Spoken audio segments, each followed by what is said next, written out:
I don't know.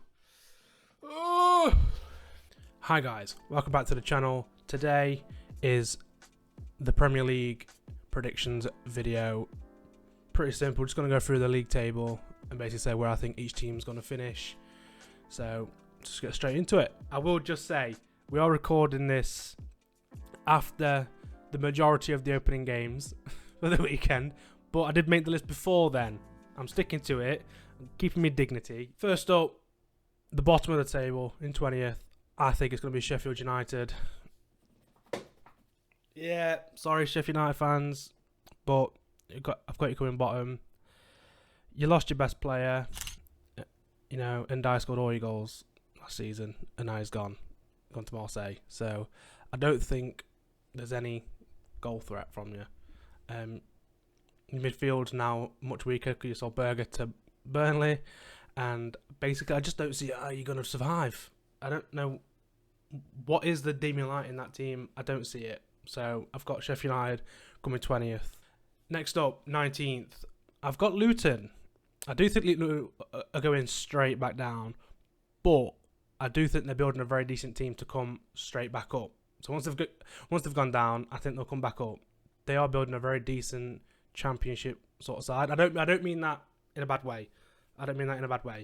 But yeah, I don't think it's going to be enough to survive. But I do think they'll cause some teams some trouble. You know, a lot of these teams aren't going to know what to do against Luton because not really would have faced a team who plays like that. So I do think they'll pick up some points at home potentially, but I don't see them surviving. 19th for Luton Town. Next up in 18th, we are going with Wolves.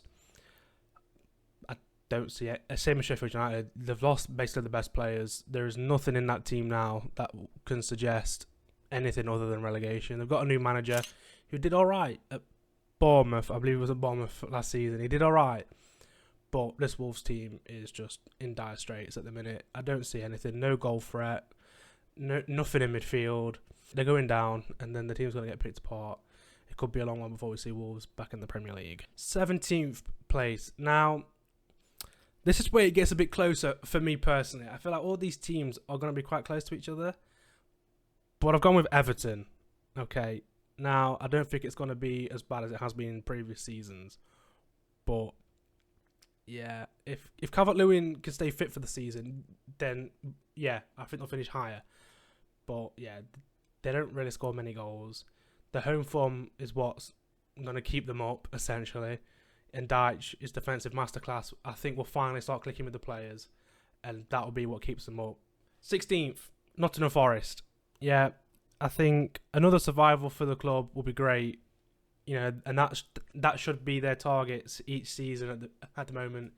Just keep solidifying Premier League status. Keep building the squad for Cooper what he wants. He's a good manager. They've got some exciting players in that squad if they can keep hold of all of them. Forest, I think, should be looking to beat the teams around them, and I think that will be what keeps them up. Whereas I don't see the teams below them beating as many of the teams around in that same sort of bracket as I see Forest. So, Forest, you'll be fine. Nothing to worry about for Forest. 15th, I've gone for West Ham. They were down there with Rice. I think they'll be down there without Rice. But they've replaced him with Edson Alvarez. So yeah, that's a good replacement. They just need the other side of Rice's game. Edson brings the defensive side. But that's about it. Yeah, it could be a very worrying season for West Ham. They need a lot more improvements. And also they've got Europa League football, which they handled the Conference League fine, but Europa League's a step up, and they might find it tricky. 14th, I've gone for Fulham. They've lost Mitrovic, which means they've lost pretty much all their goals. Yeah, I don't think it's harsh to say that without Mitrovic, they aren't scoring many goals. Yeah, I could see Fulham being on the end of some big score lines because they do play exciting football, but without the geezer on the end putting the ball in the back of the net, they could concede quite a few, and that'd be the case. They've signed Raul Jimenez from Wolves, but he's not really been at his top level for quite a few seasons now. But they kept the manager. Big plus. Kept the manager who Saudi was after him, and Mitrovic wants to go there, so let him go. I think this season will be an off season, but next season, once everything's more stable again and they made some signings, I think they'll be fine. 13th, I've gone for Crystal Palace. I've seen some people put Palace like top 10, and I'm like, what? Why? Do you know what I mean? I don't get it. I think they'll be 13th. They'll be comfortably safe. Hodgson knows what he's doing. They've lost Zaha, which some people are saying is a bad thing. I think that's a good thing. They've got Eze, Elise. Give those players more responsibility, more chance to shine, because they are cracking players. Eze is going to be cooking up a madness this season. So yeah, 13th. Is it 13th? Yeah, 13th for Crystal Palace. Comfortably safe. It's going to be a really good season. It's going to be exciting to watch. Yeah, Eze going to cook. And if they can keep hold of him for next season after, yeah, they're in a good spot. But I expect Eze to get his big move soon. 12th, Bournemouth. Yeah? Bournemouth in 12th. Excellent recruitment. Geez, some of the signings they've made, and that's including the new gaffer, who is unreal. It's going to be some exciting football coming from Bournemouth this season. The cherries are seriously going to put the cherry on top of the cake. Yeah. It's going to be unbelievable for Bournemouth. The new manager's going to be pressing. And it's up to Solanke to lead that press. I think he can do it. He showed he could put the ball in the net. Can he now lead that press? I think he can. And then all the players around him, they signed Clive. It's just the resurgence of Clive. When he first came through, was it at Roma? If he could do something for Bournemouth, he's seriously back on people's radar, and I think he can do it. Yeah, Bournemouth in 12th. Gonna be so good to watch.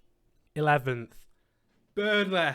Yeah, none of this Brexit ball for Burnley no more. Now Vincent Kompany's come in and gone, we're playing proper footy. Yeah, it's gonna be a good season for Burnley. I think 11th.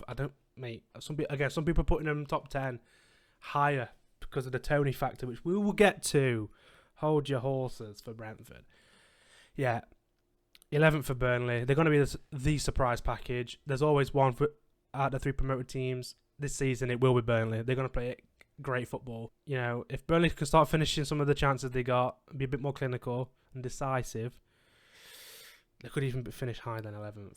But yeah, they showed they are Premier League quality, just with how they went toe to toe with Man City. And obviously, Man City have got the big robot Norwegian machine, just slapping the ball in the net non-stop. So 11th for Burnley, 10th Brighton. For another day, but we just leave it on. They've won absolutely everything. Is that rogue? Is that a rogue shot? I don't know. I just think they've lost way too much quality. Caicedo still hasn't left, but he's leaving. I mean, the manager said he's forgot about him already. That's never a good thing. They are a system team, which I think is why they will manage to stay in the top half. But yeah, I don't think they'll really push because, yeah, they've lost too much quality. But there's always a good manager, and you know they're going to get some Venezuelan machine to replace Caicedo. He's going to be even better than Caicedo, so they're probably going to end up winning the league. You know, you don't put it past Brighton at this point. The issue with Brighton, because they've got less quality now, because they sold McAllister, they're selling Caicedo. They're going to need someone to put the ball in the net if they're not going to have the ball as much. I mean, they didn't really have it a lot anyway, but the build-up and getting up there, it's going to be even more crucial. And when they're up there, they really need to stop putting the ball in the net. As soon as someone can do that, I mean, they've signed João Pedro, they've got Welbeck there, Evan Ferguson. Once these players start putting that ball in that net, Brighton are coming for Europe again. 9th. I've gone Brentford 9th. Now, they haven't got Tony, but same as Brighton, the system's there. The players know exactly what their role is all the way up the pitch, all the way through the dressing room. They all know what they've got to do. So I don't see the Tony issue being much of an issue. And he comes back in January, I believe. So there's not really much time. It's going to be a new signing in January. He's going to come in and he's still going to bag his goals. So yeah, I think they'll be fine. Top half. 9th, did I say? Yeah. 9th, Brentford. Another solid season for him. 8th. Now, there's been a few positions that I've already said that I was really struggling with. I was struggling with Luton and Sheffield United. But for the reasons I gave, I think it sort of sorted itself out. But this is the first position that I'm still quite. I don't know if I should swap them or not. No, 8th. I don't know. Oh! It's out of 2 teams. 8th and 7th are close. I can't decide which way I want to go. I'm trying not to let the opening games cloud the judgment here. I'm going to go Villa. That's what I have down. I'm going to try and stick to it. Villa are finishing 8th. They have a very, very, very good squad. That midfield, I think, most teams in the Premier League, that's better. You know, the midfield's better than. You have a good starting 11. Outside of that, apart from the midfield, it may be an issue. Mings has just got injured as well, but for me, doesn't start. It's Carlos and Torres anyway. Midfield 3, take your pick. There is no right answer, really, for the midfield 3. Boubacar Kamara, John McGinn, Ramsey, fine. Douglas Luiz, you want him instead? Fine. Tielemans, fine. The only issue, they're in the Conference League now, aren't they? Those extra games may be too big of a hurdle to adjust to and get over, which is why I've still put the team above them to finish above them. But don't be surprised if Villa come 7th or even higher. 7th, we're going with Tottenham Hotspur. Like I said, I could see Villa finishing above Spurs, but for the Conference League factor, I'm still going to put Spurs in 7th. I see Spurs, although they didn't show it in the first game, really, I see him having a few teething problems with Ange Postecoglou, because he, again, can be quite an aggressive manager in his play style, and I don't think the squad Spurs have is quite there yet. I feel like they could still do with a few more signings, and they've got no Kane, so that's a lot of goals just up and out of the squad. They'll be fine. I don't see them dropping much lower than 8th, but they could be on the end of some heavy score lines because of how aggressive and realistically does want to play. If he switches it up, fair play to him, but they need some defensive reinforcements if he wants to put his style in, you know, man for man like he did at Celtic. So 7th, Spurs. Now we're getting into the top 6. The top 6 is where there's a lot of mumbo jumbo, topsy-turvy, whatever you want to say. Teams could finish anywhere here. I've gone for Newcastle to finish 6th. And that's not because I think Newcastle are... Yeah. But I don't think they're quite there yet. And especially with the other teams getting better. Liverpool will be better. Chelsea will be better. Yeah, I don't think Newcastle will finish higher than 6th. They could. They absolutely could. But I don't think they will. They've got Champions League football. That's going to be a big ask of that squad with that depth. They don't really have the depth at all. They certainly don't have the depth in quality. Yeah, I see it being a struggle for them, but I think they'll be fine. 6th is still a good season for Newcastle. New regime from top to bottom, really. Owners, gaffer. Yeah, coming 6th for Newcastle. Will be fine. I can't see them negating the Champions League effect. 5th, I've gone with Chelsea. I've seen some people putting Chelsea way high. For me, I can understand why, because Poch is a class manager. That's part of the reason why I have them 5th, because Poch is going to work wonders. He always does well with teams that are filled with young talent, young hungry talent, which that is what Chelsea have been recruiting, even under Potter, you know. You look at Poch's Spurs teams, and it was the fullbacks that were, one of the brightest lights of the team, and that was Kyle Walker and Danny Rose. Now, obviously, we know Kyle Walker is an unbelievable player, but Danny Rose, no disrespect. Look at the pair of fullbacks he's got starting, Reece James and Ben Chilwell. If they can both stay fit for a season, wowza, Chelsea are going to be insane. But even if they're not, who's coming in to back up? Malo Gusto at right back. Are you joking? Malo Gusto is your backup right back. That's insane. That's unbelievable. Left side Kukurea, who admittedly had a shocking season last year. But is he a better fullback than Danny Rose? Probably. He's got all the elements to be. And now he's got Poch, who works wonders with fullbacks, as we previously said. I've got them 5th. I could easily see him getting top 4 comfortably as well. They have nothing else to focus on other than the Prem. So I think that's what they will do. They have a lot of players who can switch out for cup games, and it'll still be their strongest 11 for the Prem. Exciting season ahead for Chelsea. As soon as it clicks with Poch, wow, that team is going to be flying. They're going to be a scary prospect. 4th, I have Manchester United. I'm a United fan, and I've got us 4th. We've got some good recruitment going on at the minute. Onana, exactly what we needed. Mount, perfect for what we need. For the way Ten Hag is wanting to adjust the squad, a lot of people think Ten Hag is only a tiki-taka manager. I get it. He's had 2 versions of his teams at Ajax. There was the 1 with De Jong. There's the 6 with Van der Beek, Tadic, and all of that lot. He's not implementing that one. That's not the team he wants to bring in. You know, some people say, well, obviously he does because he tried to sign De Jong. He wasn't signing De Jong to be the build-up. He's implementing his team with Edson Alvarez and Gravenberch instead. And there is a big difference in how the teams play. With De Jong, he came deep and got the ball off the defenders and progressed it himself. And, you know, he was a brilliant footballer for Ten Hag.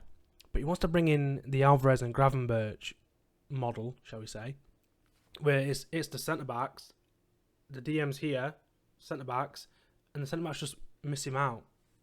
They're just negating. The DM is purely there to break up the attack.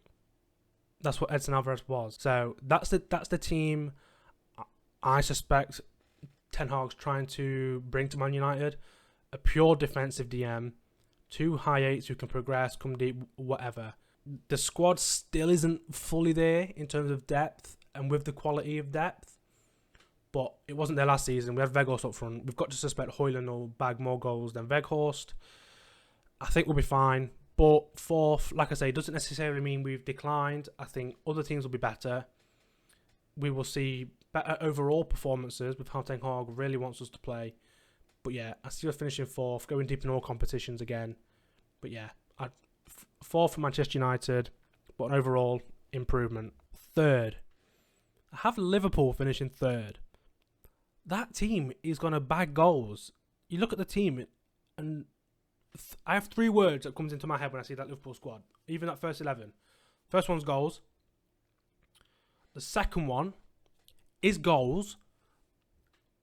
And the third one, you're not going to believe what it is. It's goals again. Oh, for God's sake, no. That team is just going to score goals. They've got unbelievable attacking options now. Wow. Diaz will be back, and if he stays fit as well, that's basically a new signing.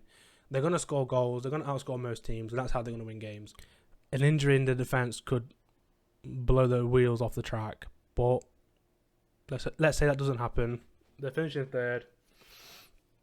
Yeah, it's going to be exciting to watch Liverpool this season, as it always is. 2nd, I have Arsenal. Now, I've heard a lot of reasons why people have put Arsenal 1st, and it's starting to play my mind a bit. No one's done the 4th in a row, but this, the City team is breaking records and records and records. Why can't they do a 4th in a row? So I have Arsenal finishing 2nd. They've improved the squad a lot. Some really good improvements in the squad. Rice and Timber. Havertz, not so much. Not too bothered about Havertz. They wanted Mount. We got him. The other teams, like I say, with us finishing 4th, the other teams are going to be better. So they may not be as comfortable in as many games. But I still think their squad's good enough to come 2nd and push City. It will be close at the top with all 4. But I still see Arsenal finishing 2nd. It'll be another very good season and a lot of stuff for the fans to get hyped about. 2nd is another good season. Maybe they go deep in Champions League. Maybe they get an FA Cup, something like that. But yeah, 2nd is Arsenal. Now, that obviously means I've got those blue bastards from down the road finishing top again, breaking the record, coming, you know, 4th in a row, never been done before. But it, you know, Manchester City are coming first. It's an easy answer. I get it. You want to go different, fine. But it's City. You know, how can you see anyone else not winning it unless you truly believe the 4th cannot be done? You could argue they're weaker. They've lost Gundogan, replacing with Kovacic. It's not really a lot of goals in Kovacic, you know, as a replacement for Gundogan. But you've got Haaland, who's going to bag goals anyway. I think the difference will be they're not going to concede many more goals than what they do. You know, the signing of Josko Vardial is unreal. That defence, I think they'll be solid defensively, more resolute. They won't leak goals. I can see a lot of their games finishing 1-0, 2-0 because Haaland's going to bag and they're going to be so strong defensively that no one's going to break them down.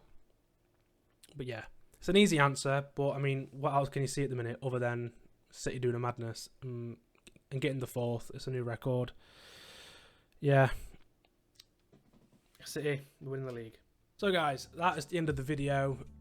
They're my predictions. Leave yours in the comments. Don't forget to like and subscribe. You know, let me know in the comments what you would change. If you agree, disagree, I'm all here for it. Get involved. But yeah, thank you for watching the video, and we'll see you in the next one. Peace.